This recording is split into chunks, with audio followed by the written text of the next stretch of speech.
Wesh les potes, c'est JD Manga. Aujourd'hui les amis, donc du coup nouvelle vidéo. Dragon Ball Fusion World a finalement fini de révéler les 4 leaders qui seront dans la FB02. Oui. Je suis tout emballé dans le sens où je sais pas si ça va changer quelque chose et on va les détailler ensemble. En plus de cela, petite surprise on va dire, on va en plus de détailler ces leaders là, qu'ils ont leaké un petit peu, c'est le VJump je crois qui a leaké 4 SR en fait en termes de support pour la FB02 et il m'a tout l'air que ces SR leakés sont liés on va dire au nouveau leader puisque la mécanique se rapproche beaucoup de ce que le leader font en fait. Donc du coup on va essayer de détailler rapidement ensemble chaque leader, voir les impressions, voir un petit peu ce que j'en pense, puis on fera la liaison avec sa carte SR on va dire pour voir un petit peu ce qu'on peut on va dire attendre du FB02 et moi personnellement ce que je peux attendre du set. On va commencer tout de suite par le leader qui sera en tête d'affiche puisque c'est le leader du booster. Très honnêtement c'est celui que je préfère le moins. Donc du coup comme vous le voyez on a le Sangoku. Oui encore un Sangoku. Alors honnêtement je sais pas pourquoi ils font ça. Leader rouge c'est encore du Goku. On a le leader rouge starter deck, on a le leader rouge univers 7 et là on a le leader rouge univers 7 tournoi du pouvoir. Tournoi du pouvoir, franchement, j'aurais préféré un leader du genre Jiren ou même un autre truc, quoi, tu vois. Mais vraiment, je suis un petit peu déçu que ça soit encore un Goku. C'est un peu relou dans le sens, voilà, c'est pourquoi de faire autant de Goku et surtout en rouge. Un Goku d'une autre couleur par la suite aurait été sympa. Mais là, franchement, il y avait d'autres choses à faire que de sortir un leader rouge Goku. Il y aurait pu, par exemple, avoir un leader rouge, je sais pas, Champa. Ça aurait pu être intéressant, surtout avec la carte SR qui arrive. Un leader Champa aurait vraiment été cool ici, très honnêtement. Ouf, je sais pas, honnêtement, un autre leader aurait pu être mieux. Mais comme vous le voyez, c'est encore du Goku version God cette fois-ci. Dans cette face ici, à gauche, on a donc du coup la version de base 15 000 comme d'habitude. Quand il attaque, piochez une carte, voilà. Et la petite particularité, c'est que vous n'éveillez pas à partir de 4 énergies. Vous allez donc du coup éveiller à partir de 3 énergies. Donc vous piochez une carte et vous flippez donc du coup cette carte-là. Voilà, c'est comme d'habitude. Pour arriver donc du coup au Goku God éveillé. 20 000 de puissance. Lorsqu'il attaque, pareil. Pioche une carte, toujours bien. Et Active Main une fois par tour. Vous allez donc du coup vous défausser d'une carte de votre main. Puis vous pouvez jouer donc du coup jusqu'à une Battle Card de 20 000 ou moins. Tournoi du pouvoir dans la carte de votre main. Voilà, entre nous, je le trouve pas forcément super intéressant dans le sens où, ok, il nous fait piocher une carte. Bon, après ça dépend. Honnêtement, ça peut être fort. Tout dépend du support.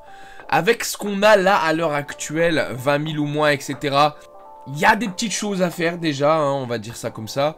Je pense qu'encore une fois, ça sera rouge, l'aggro. Il m'a l'air que on est encore vraiment sur un côté un petit peu agressif, puisque là, on enlève carrément pour un énergie. On peut jouer une carte à 20 000. Coup de 4, coup de 3, etc. On verra par la suite donc du coup ce qui va pouvoir comboter avec ça, hein, vous allez voir. Mais voilà, c'est quand même un effet qui est intéressant, même si je suis pas non plus fan de l'effet. On paye une énergie, on se défausse d'une carte et on joue une carte, donc du coup Battle Cards, pas Extra Card, de 20 000 ou moins, ça peut être intéressant. À voir vraiment le support qu'on va avoir. On verra un petit peu les autres cartes qui vont sortir par rapport à ça, puisque ça peut être quand même assez intéressant. Je suis pas fermé sur le leader, la carte est super belle, j'attends vraiment de voir la carte alternative de ce leader. Mais c'est pas mon kiff, vraiment, c'est pas mon style de jeu.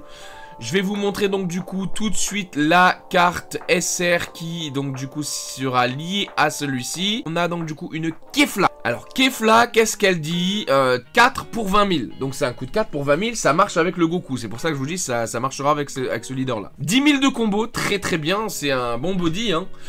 En permanence, si votre leader est éveillé, vous allez donc du coup avoir 5 000 de puissance. Donc c'est une 4 pour 25 000. Avec 10 000 de combo lorsque Goku sera donc du coup éveillé. Et ensuite, en play, donc du coup, lorsque vous allez jouer cette carte, vous pouvez donc du coup piocher une carte. Donc en play, vous piochez une carte. Et ensuite, vous pouvez aller donc du coup jouer une carte de votre main avec un coup de 3 ou moins. C'est quand même assez intéressant puisque la Kefla vous fait piocher une carte lorsqu'elle est jouée. Et vous pouvez ensuite jouer une carte de 3 ou moins, tournoi du pouvoir bien évidemment. Ça, on va dire, annule un petit peu l'effet de Goku qu'il faut techniquement se décharger d'une carte. Puisque le Goku, pour jouer son effet, il faut se défausser d'une carte. La Kefla, elle, lorsqu'elle arrive, elle vous fait piocher une carte.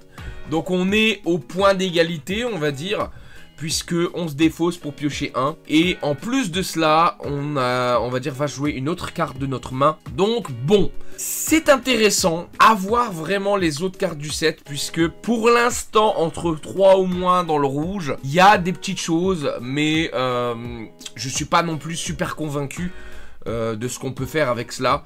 Mais je pense vraiment qu'il y aura d'autres cartes tournoi du pouvoir. C'est quand même un bon body, hein, 25 000 lorsque c'est éveillé.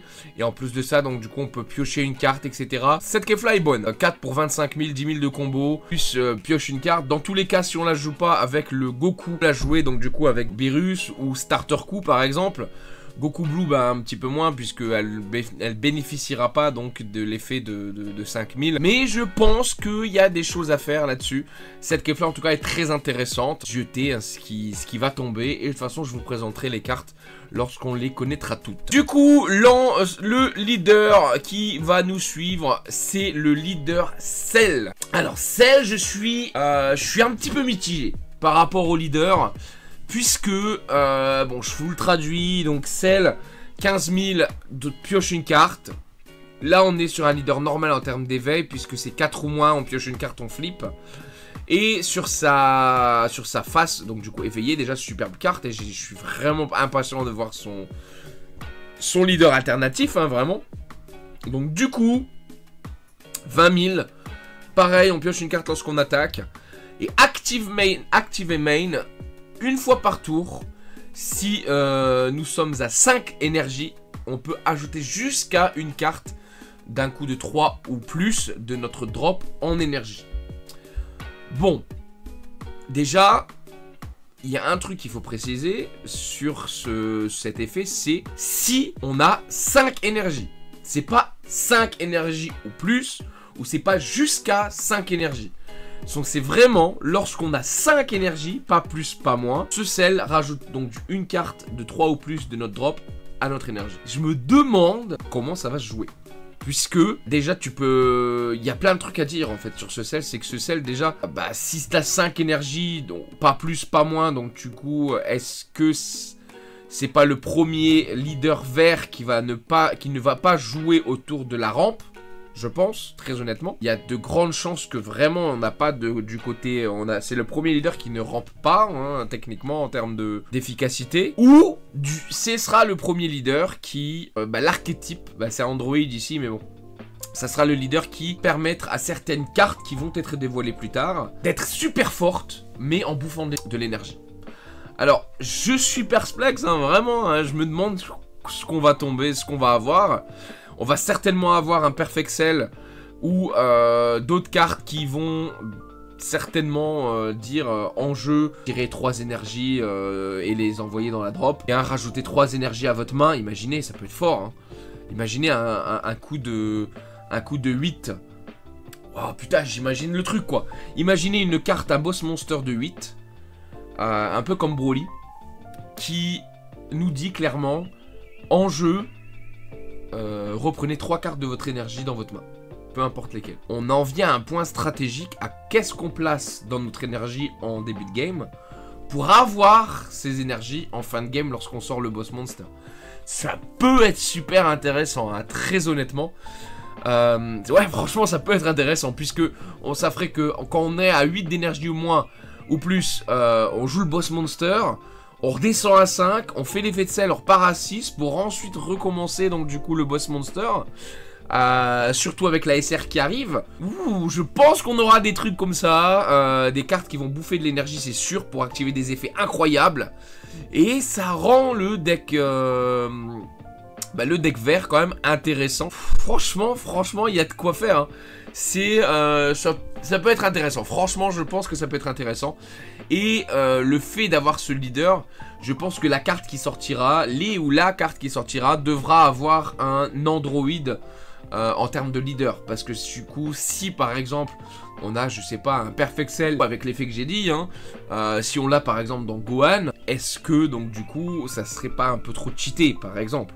Donc je pense que ce leader va ramener pas mal de jolies choses. Et en plus de ça, regardez la SR, la voilà. Donc c'est un Trunks du futur. Franchement, ça annonce du lourd, surtout vu comment il est habillé. Voilà. Je pense que pour les fans, ça va être un truc assez intéressant, puisque ce Trunks du futur, 3 coups de 3, 20 000, c'est plutôt pas mal. 5 000 en termes de combo, bon ça va, c'est bof. Au moins il a de la puissance de combo. Et ce Trunks, donc du coup, c'est en jeu.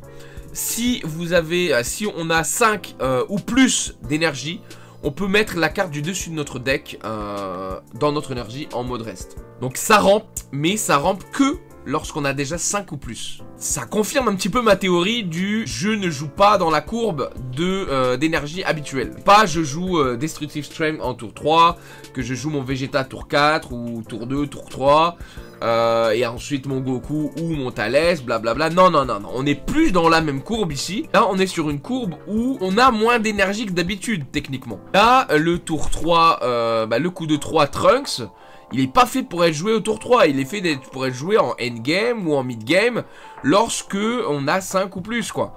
Donc c'est pour regagner de l'énergie et c'est pas pour jouer et faire monter une courbe. Bien évidemment, oui, ça peut monter une courbe dans le sens où ça nous permet d'avoir un peu plus de choix au tour 5, puisque au tour 5, on est censé déjà avoir 5 ou 6. Et là, à l'heure actuelle, ce qu'on jouait, c'était en général le Goku qui nous permet de faire l'effet de Broly ou de Gohan gratuitement, ou Thalès à la limite. Mais là, ça nous donne une autre option, dans le sens où on peut jouer ça pour 3. Derrière, on peut jouer une autre carte pour 3. On peut en jouer un deuxième pour 3. Donc ça peut faire les choses un peu plus vite. Je sais pas exactement, mais ça annonce un jeu différent. Et c'est ça qu'on voulait, hein, de toute façon, avec la FB02, c'est d'avoir des différences avec la FB01 pour avoir une sorte de metagame qui varie, qui est un peu différente, même si elle se ressemble et que les choses sont encore jouables. Mais c'est ce qu'on veut, c'est qu'on veut des différenciations en termes de jeu. Et le deuxième effet de ce Trunks, donc du coup, c'est un auto, et c'est une fois par tour, lorsque une de vos battle cards avec un coup de 5 ou plus sort du terrain par un effet de votre adversaire, donc cette carte, donc ce Trunks va gagner plus 10 000 jusqu'à la fin de notre prochain tour. C'est vraiment un truc qui annonce quand même pas mal de petites possibilités.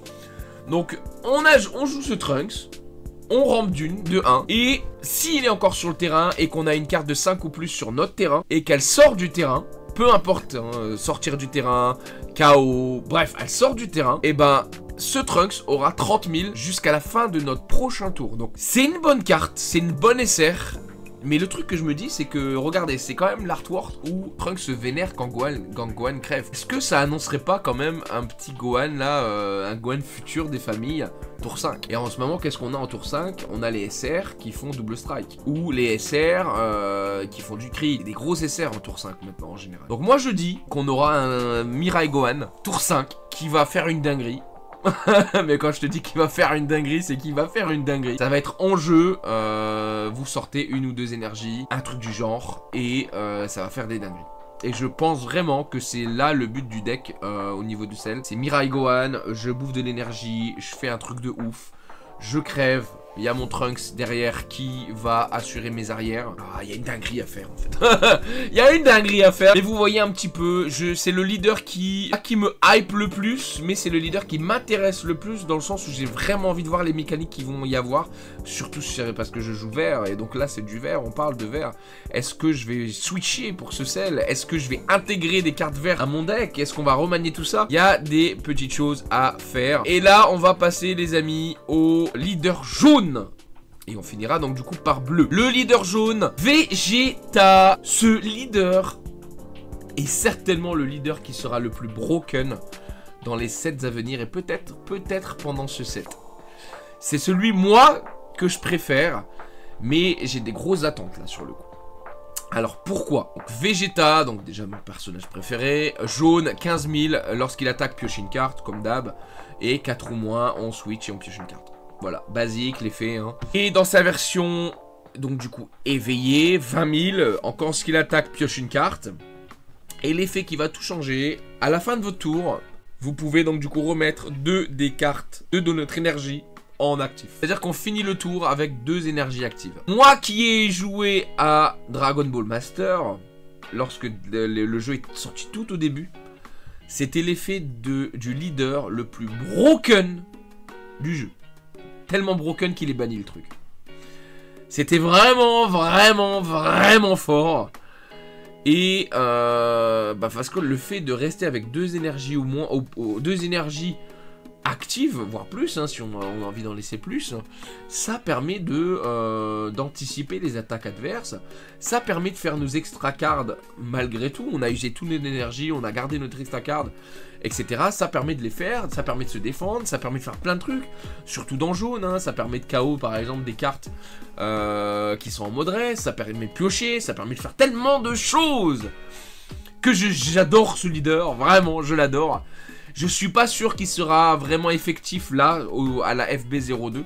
Tout dépend des extra cards qu'ils vont sortir. Simplement, ça dépendra de l'extra card. Si, et je vous dis le si, s'il y a ne serait-ce qu'une seule extra card, et ça serait bien que ça soit une SR, ça serait la première SR extra card et ça serait top. S'il y a ne serait-ce qu'une seule SR qui peut s'activer pendant le tour adverse et qui dit un truc du genre... paye 1, paye 2, whatever, détruit une carte de l'adversaire, ou renvoie une carte de l'adversaire dans le deck, ou peu importe, un effet qui a un impact de fou sur le board adverse lorsqu'il joue, qui lui permet de nous sauver, d'empêcher, de mettre en mode reste. Je pense que ça peut être ça, mettre en mode reste une carte. Bref, s'il y a ne serait-ce qu'une seule carte qui fasse ça, et qui soit un peu forte, ce leader est ouf de chez ouf. Ça nous permet d'utiliser ça gratuitement. Donc jaune va être joué avec beaucoup plus d'extra cards grâce à ce leader. Ça sera un leader à extra cards du coup.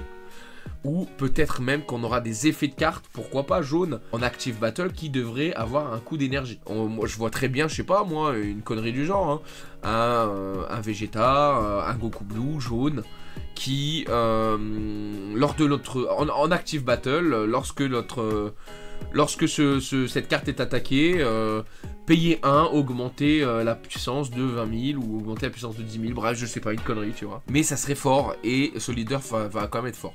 Je suis vraiment hypé par ce leader de fou, surtout c'est Vegeta, il est superbe. J'espère vraiment que le côté AA de ce leader va être ouf. Mais voilà, c'est le leader que je mets dans ma tête. Et c'est pour ça que je commence un peu à m'intéresser à la couleur jaune dans les decks, simplement. Et en plus de cela, regardez-moi la carte qui sort avec ce leader. Voilà, voilà.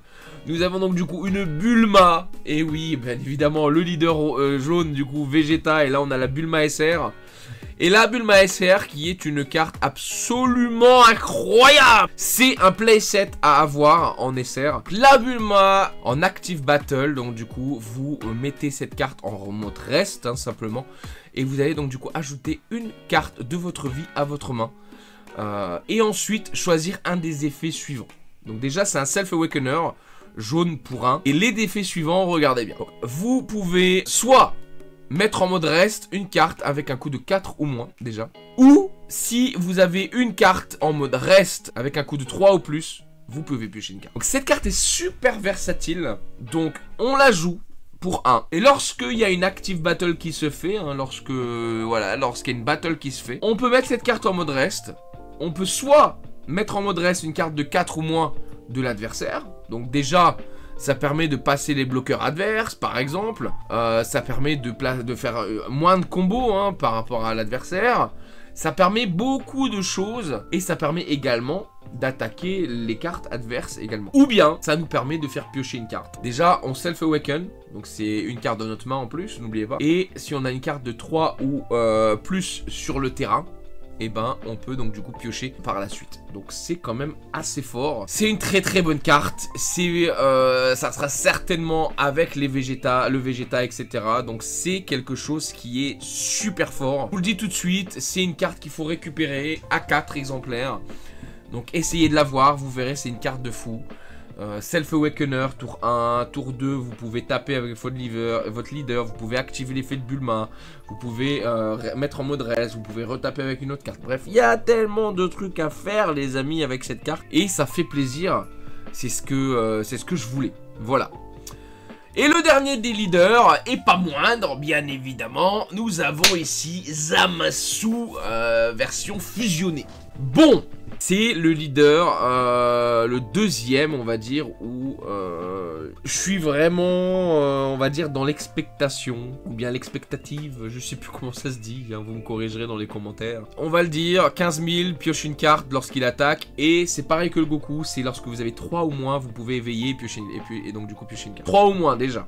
Et dans la version éveillée, 25 000 25 000. On est sur les stats de Broly. On sait déjà que le 25 000 permet d'avoir un avantage considérable dans la game, puisqu'il faut toujours combo pour taper.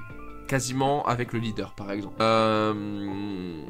Ça empêche l'aggro, etc. de se former. Donc c'est quelque chose de quand même assez fort, 25 000. Je pense que c'est dû un petit peu à son effet. Active main une fois par tour. Vous payez une d'énergie et vous défaussez d'une carte de votre main. Et vous pouvez donc du coup, si votre vie est à 2 ou moins, pas 3. Si votre vie est à 2 ou moins, vous pouvez ajouter une carte du dessus de votre deck à vos points de vie.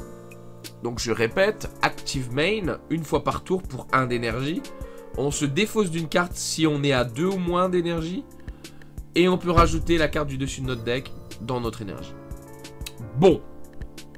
C'est fort. On est d'accord. Je suis d'accord. C'est quand même fort, hein. C'est quand même super fort. Dans le sens où on se soigne d'une énergie à chaque tour. Mais le point négatif dans tout ça, quelle est-elle? Dis-le-moi dans toi, là. Si tu es en train de me regarder, je pense que tu as peut-être tout de suite compris le point négatif de cette carte. Elle est où la pioche, frérot? Parce que là, à mon avis, on se discarde d'une carte, mais on pioche pas. Donc ça veut dire que ça va être ultra relou, puisqu'on va toujours avoir une carte en moins. Si on active cet effet, on va piocher en fait notre carte de départ pour techniquement s'en séparer. Bon, après tu me diras, c'est une carte de notre vie, de notre deck à notre vie. Donc la carte de la vie, techniquement on la récupère. Donc c'est un petit peu comme de la pioche. Mais c'est quand même super risqué parce que c'est pas un effet qui te permet de gagner une game par exemple. C'est un effet qui va te permettre donc de survivre ou de faire de l'avantage dans le sens où tu peux faire plus de choses. Mais tu te discardes d'une carte sans piocher et c'est là où c'est quand même tendu. La carte est folle, vraiment vraiment folle. En alternative leader, j'espère vraiment par exemple avoir une autre version, tu vois, de fou. Je suis intéressé également, 25 000, on a vu dans Broly ça permet d'avoir un meilleur match-up contre rouge et jaune par exemple. Ginyu, tout ça, ça passe plus là, tu vois. Mais est-ce que va pas juste se faire déchirer la gueule contre vert en fait? Parce que là au final tu joues contre Gohan, Gohan t'explose ta gueule à chaque tour. Tu joues contre Broly, Broly t'explose la gueule à chaque tour également. Sauf que Broly, lui, il te met Broly double strike, machin. Il te défonce, il en a rien à foutre que t'as 3 énergies, 3 vies ou pas. 3 vies ou 4, ça revient exactement au même, puisqu'on t'en enlève là les vies, quoi. Et si t'as pas de carte dans la main pour te défendre contre vert, t'es foutu, frérot, t'es foutu. Je sais pas, parce que 25 000, ok, c'est bon, mais pas contre vert. C'est ça le truc. Donc là, le moins bon match-up de ce Zamasu, techniquement, ça sera vert. Et ça sera lui-même.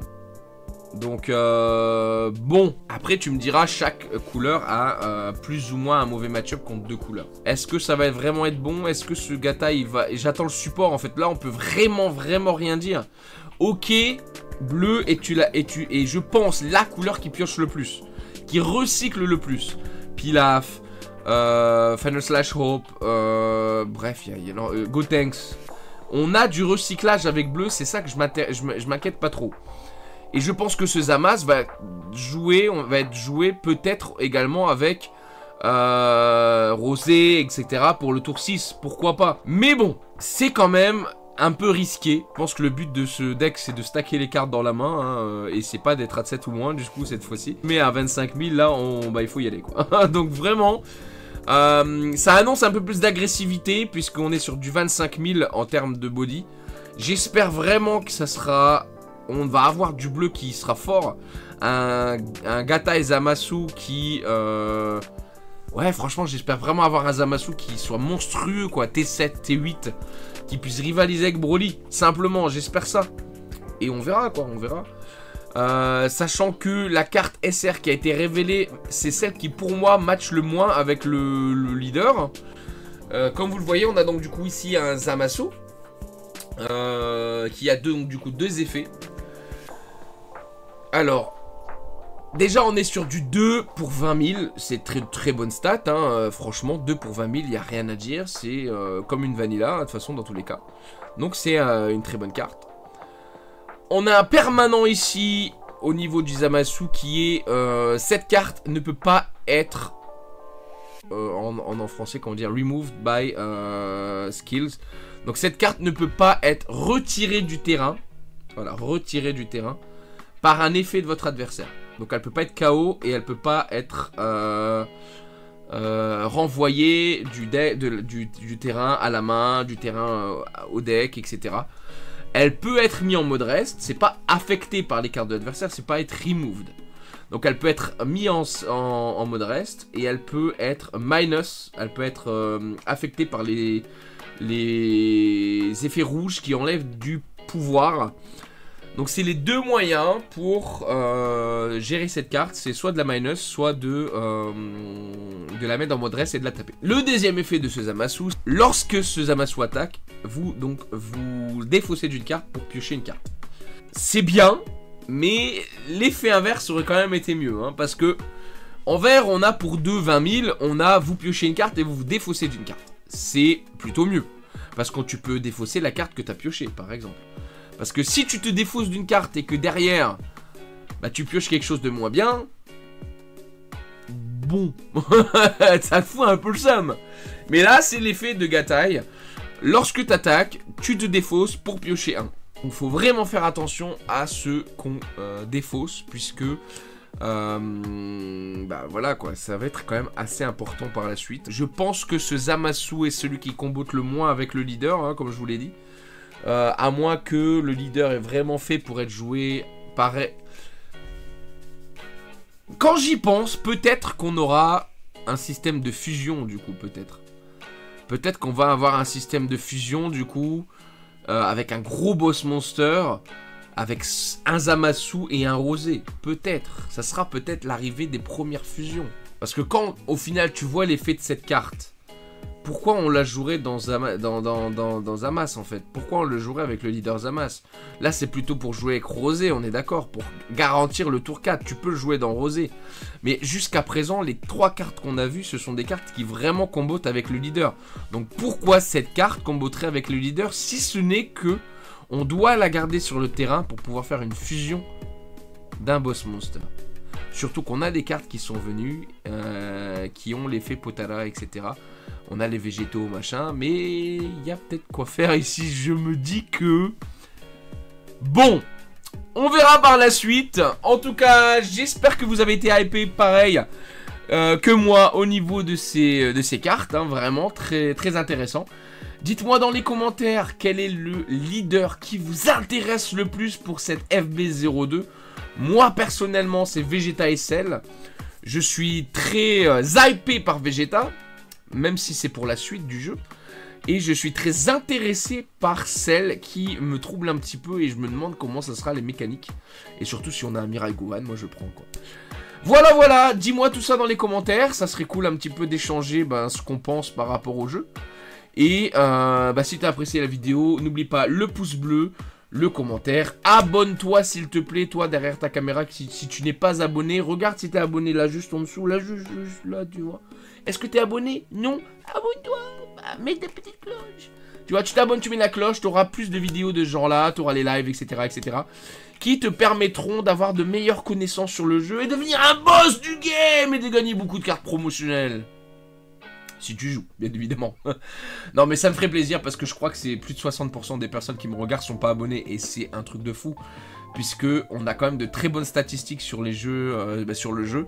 Ça fait que sur 200 vues, t'as quand même 120 personnes qui regardent pas, quoi. 200 vues, t'as quand même 120 personnes qui regardent pas. C'est ouf. C'est ouf, puisque 120 personnes qui sont pas abonnées, 120 personnes qui s'abonnent maintenant, ça fait que je suis quasiment à 1000 abonnés. Et c'est le panard, très honnêtement. Donc s'il te plaît, abonne-toi, ça me ferait plaisir. Mais en tout cas, voilà, si t'as kiffé la vidéo, laisse ton petit commentaire. Dis-moi ce que t'as aimé par rapport au leader. Dis-moi ce que t'en penses, tes théories. Ça serait bien de théorie craft un petit peu.